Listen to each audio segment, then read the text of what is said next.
जो भी है मैंने नहीं देखा है यार।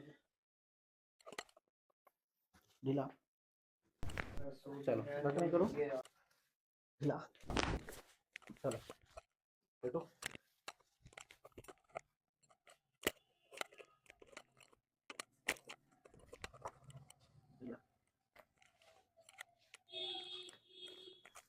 राहुल ये आर्म रेसलर है, तो राहुल ही पहले भी एक बार विजिट कर चुके हैं, तो दूसरी बार इनको कमर में थोड़ी जकड़न महसूस हुई तो मेरे पास आए थे। बताइए अभी कैसा है?